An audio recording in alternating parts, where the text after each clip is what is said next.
Hey guys, welcome back. It's Joey again. You're watching Vegas D-Tech. Got another good one for you today. Today's topic is, what have we learned?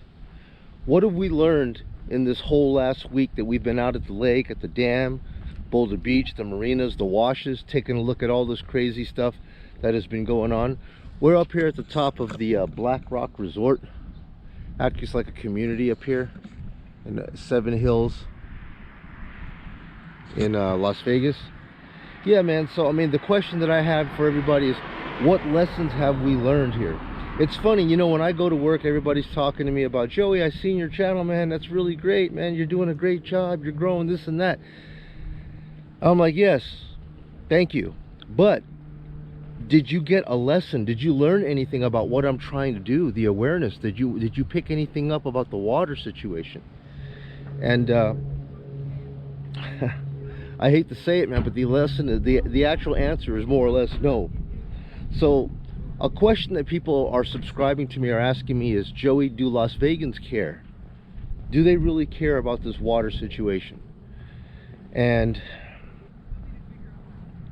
guys, I don't want to put a blanket statement over everybody, because I can't speak for everybody, but for the people that I have talked to, I can almost say that I can't blame them if they don't have any awareness, or if they care, or if they don't care.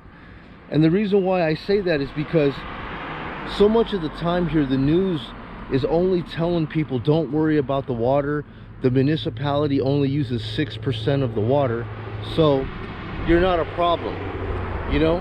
And if they're telling the people that, you know, only 6% of the water usage is from them and not to worry, then they really don't feel that they have any responsibility as an individual to, you know, conserve. You know, so I'm up on the dam the other day, and a few people noticed me up there. I mean, I'm very easy to spot.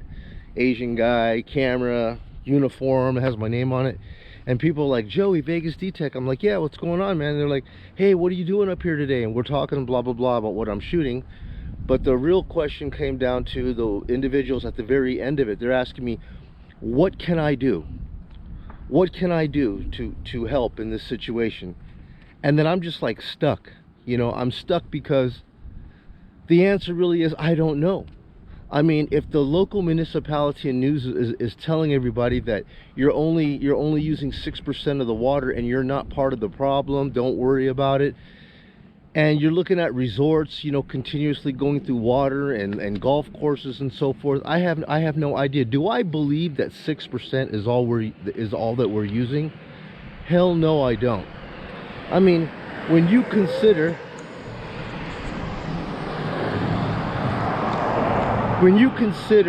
that out of all of Lake Mead, people look out at Lake Mead and they're like, you know what,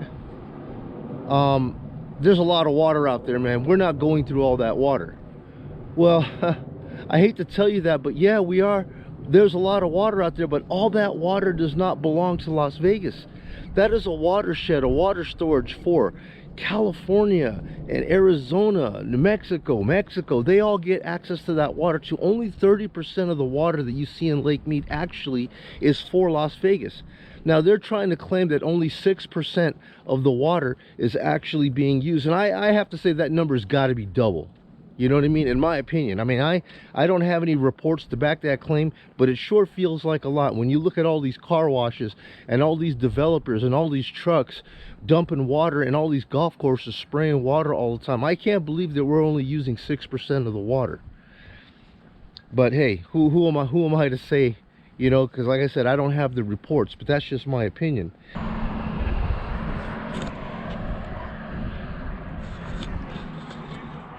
Yeah, so when it comes down to the water authority and the numbers that they release with regards to the levels, a lot of times, man, I kind of believe that these places and these agencies can manipulate the water numbers.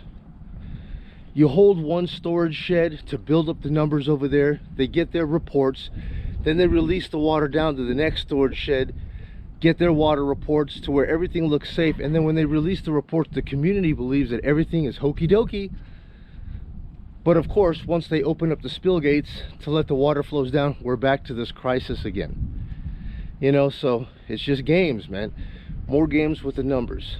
Now, I just wanted to touch lightly on when I was talking about Lake Las Vegas. I did that one video where I said there was like apocalypse is 10 minutes away, and then you have a resort that it seems like when I walk through that community, it seems oblivious that there's any kind of a water problem at all.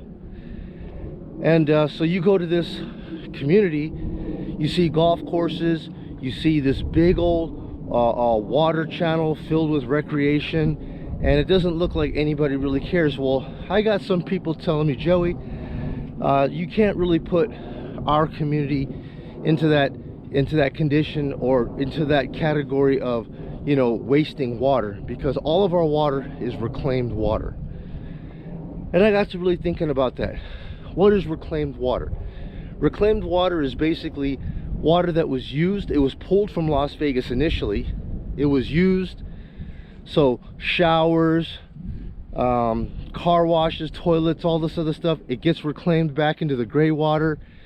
It goes into a water cycling treatment facility, and it's supposed to be treated and then released back into the lake.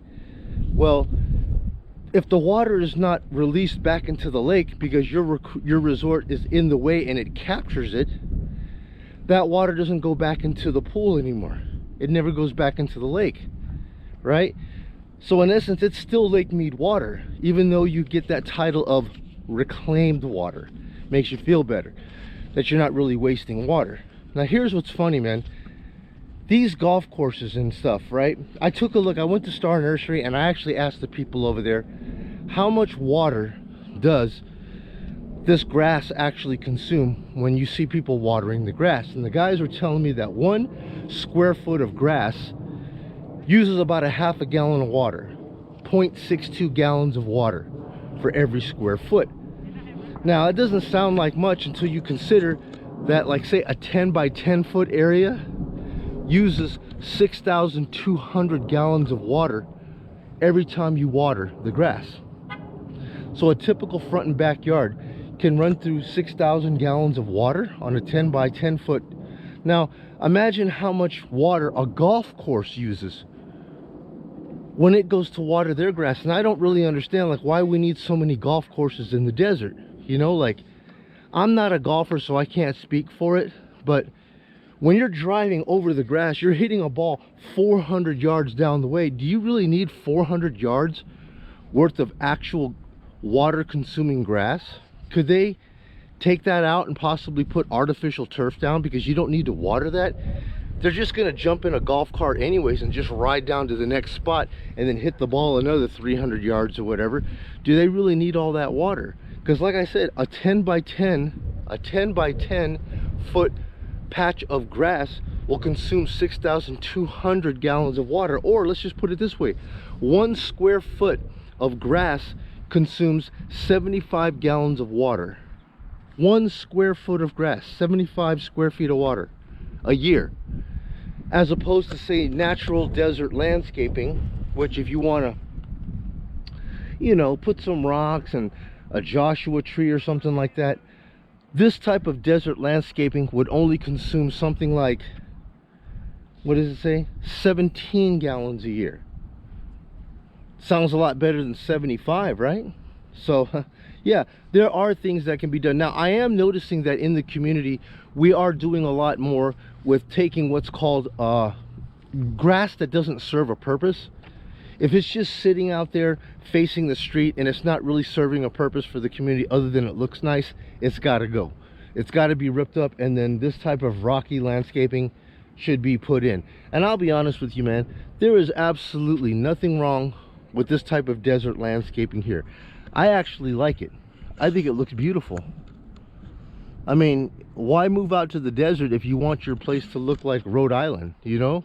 You gotta have this type of landscaping. This type of landscaping does not consume.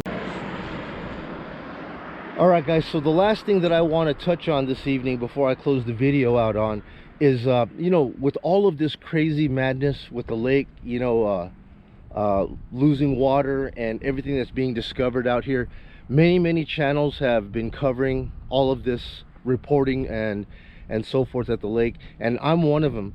And I gotta tell you, you know, because so many people are trying to cover all this stuff at the lake, there is going to be times when we have overlaps of information, or it seems like we're redundantly reporting the same things that other channels are reporting. You know, I will give credit to channels here that have really inspired me to come out and bring my camera and walk out here and get it done. And you know, Junior and Senior over at Sin City Outdoors, big shout out to them guys, because they really opened up my eyes.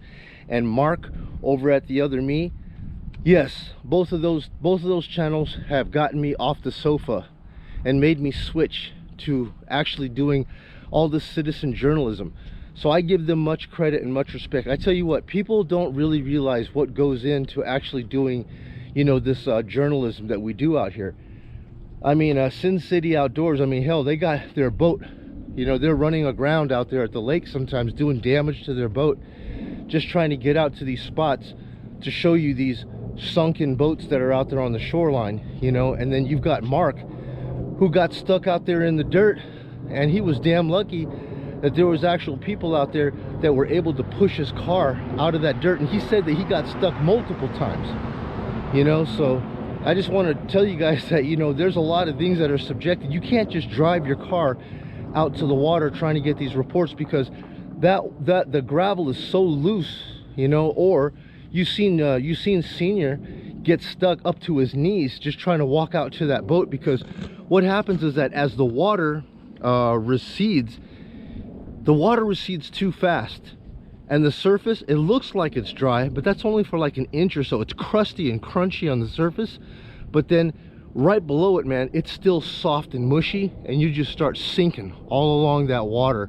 all along that the coastline near the water. So it gets dangerous. And I tell you, I don't have the resources like them. I don't have four-wheel drive cars, I don't have boats and stuff like that in order to go out there and do the reporting that they do. I have a little teeny Toyota Corolla Matrix, and it basically just takes me everywhere that I gotta go, and I try to find these spots. And you know, my family, my wife and my son, they want to support me when I go out to these places, and I tell them, guys, you don't have to come out with me. It's miserable outside. You don't have to endure what I'm enduring just because I'm doing it. And they're like, no, we want to come with you. We just want to see the things that you see. And when I get out here and I'm doing this type of reporting, this last time I took them out there, they got hella sick. You know, they were just like getting so much heat stroke that man, yeah, my son was just damn near about to pass out. That's just how hot the sun is when we're out there in 115-degree heat. Yeah, man, so I just want you to know, man, you know, these channels, people that are going out there and doing these reporting, it may look like a whole bunch of fun to get out there and bring these reports to you, but everybody really puts in a lot of work and effort in order to bring this information to you guys. And I just want to give everybody all the credit in the world for inspiring me. When I find information, even if it comes from those channels, if I see information, man, that's relevant, I go down to the marina and I speak with the facilities coordinator, and I ask him the same questions that I pick up from other channels, and they, you know, say, yes, man, it's true. So, you know, it turns into relevant data, and I'll turn around and reiterate the same stuff. And it may sound redundant, it's already been covered, but hey, maybe you missed it on their channel, maybe stuff that I said was missed, and other channels pick up stuff that I do. Guys, we're all just trying to bring awareness to the water situation here in Las Vegas. And like I said, a lot of times this information may clash, it may redundantly overlap one another, but we're just trying to make a noise. We're just trying to bring awareness. And it's really amazing because, man, a lot of the people that are responding are people like from Australia, from Canada, UK. They see all this stuff go on here, and all I ask, guys, is that when you watch these videos and you see what's going on out here with the lake waters, ask yourself this: could this stuff possibly happen in your neighborhood? You know, and if it did, if you were the ones to go out to your lake and you started seeing all this water going down rapidly, what could you do as a citizen? What could you do as a community? What would you do if the local municipalities don't seem to care, or, you know, are just playing with the water any old way? Would it affect you? Would it concern you? You know, because I'm saying that if you invested in a $500,000 home out here and water starts to become scarce and a problem, I really don't think people are going to want to buy your home if you decide to bug out. You know, you're like, wait a minute, do I really want to spend a $500,000 on this really nice house out here when we don't know where the water is going to be coming from? I really doubt that that's going to happen. But anyways, guys, that's all I got for you folks today. And the answer really is, the question is, what have we learned in all this time of coming out here to the lake and taking a look at all this water loss? And we're going to be doing a lot more, but I really hope that people have learned something. And yeah, what can we do? What can we do as a community? What can we do as citizens? I don't have an answer, man. I really think that the news needs to do a better job of just reporting more than a little 60-second spot about dead bodies coming out of cans and look at this boat starting to show up. There's more to it than just that, you know. And the only thing that I ever see here are little spots of watering times. You know, don't water your grass on non-watering days, this, that, and the other. Other than that, I don't know how serious it is. When I ask average people about, you know, what they think about the water situation, they don't really seem to care. They don't really seem to fathom it. They won't believe it. If you told them that their hair was on fire, they still wouldn't believe you anyways. And like I said, man, things aren't going to get real until you flush the toilet and the doo-doo don't go away. Then it gets real. So guys, that's all I got for you today, man. Thank you so much again for all of your support, all of your comments, all of your kind words. And guys, I'm going to be making some more videos again here shortly, and I hope to see you guys on those. This is Joey. You're watching Vegas D-Tech. You guys be well. I'll catch you guys on the very next video. Take it easy.